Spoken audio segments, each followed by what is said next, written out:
Sir వినిపిస్తోందా? మాట్లాడండి. వినిపిస్తోందా సార్? మాట్లాడండి మాట్లాడండి.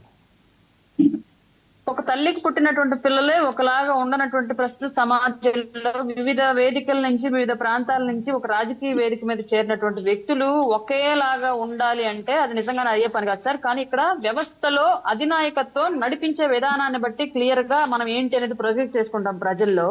ఇవాళ ఎవరైనా ఒక ఎమ్మెల్యే తప్పుగా మాట్లాడినా, తప్పుగా ప్రవర్తించినా, లేదంటే ఏదైనా అవినీతి ఇష్యూస్ లో ఏలు పెట్టారని తెలిసినా వెంటనే కూటమి ప్రభుత్వంలో ఉన్నటువంటి నాయకులు, ముఖ్యమంత్రి చంద్రబాబు నాయుడు గారు కానివ్వండి, ఉప ముఖ్యమంత్రి పవన్ కళ్యాణ్ గారు కానివ్వండి, ఇమీడియట్ గా వాళ్ళని హెచ్చరించి తగినటువంటి చర్యలు వెంటనే తీసుకుంటున్నారు సార్ దానికి సంబంధించి కట్టడి చేయడానికి. ఎందుకంటే మనం ఏదైతే గత 5 ఏళ్ల పాటు ప్రజలు అసహించుకొని ఆ పార్టీని పక్కన పెడితే ఇవాళ మనం అధికారంలోకి వచ్చామో ఆ తప్పు మనం ఎట్టి పరిస్థితుల్లో చేయకూడదు అన్నటువంటి సంకేతాన్ని అయితే క్లియర్ గా కూటమిలో ఉన్నటువంటి ఎమ్మెల్యేలకి, మినిస్టర్లకి మా పార్టీ అధిష్టానాలు చెప్తూ ఉన్నాయి. ఇక్కడ ఏంటి అంటే గత 5 ఏళ్ల పాటు అట్లా మాట్లాడినా, అట్లా చేసిన వాళ్ళకి ఎక్కువ పదవులు, మంత్రి పదవులు, ఎమ్మెల్యే లేదంటే వివిధ కార్పొరేషన్లు కట్టబెట్టి ఎంకరేజ్ చేశారు గత ప్రభుత్వం. బట్ ఇవాళ అది లేదు. వెంటనే చర్యలు తీసుకుంటున్నారు. అంటే క్రమశిక్షణ చర్యలు అనేవి ఇమీడియట్ గా జరుగుతున్నాయి పార్టీలో అంతర్గతంగా.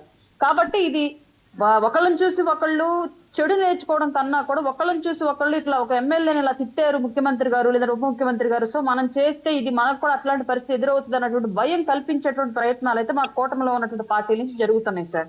ఇవి ముందు ముందు కట్టడి చేసేటువంటి చర్యలే ఉంటాయి తప్ప ఎంకరేజ్ చేసే చర్యలు అయితే కూటమి నుంచి ఉండవు. ఓకే, ఏంటండి కళ్యాణ్ గారి మీద కేసు మిస్యూజ్ చేస్తున్నారట పవర్ ని?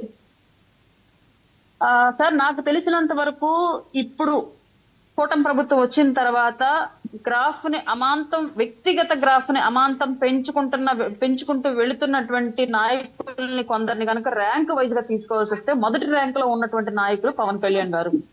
వ్యక్తిగతంగా ఒక పిఠాపురం ఎమ్మెల్యే గారిగా, అలాగే వివిధ శాఖలకు మంత్రివర్యులుగా ఆయన తన శాఖల్లో నిరంతరం పనిచేస్తున్నాడు. గతంలో ఏ మంత్రి ఆ శాఖలు తీసుకుని ఆ స్థాయిలో పని చేయలేదు. అలాగే పిఠాపురానికి ఎమ్మెల్యేగా చేసినటువంటి ఏ ఎమ్మెల్యే గతంలో ఆ స్థాయిలో పని చేయలేదు.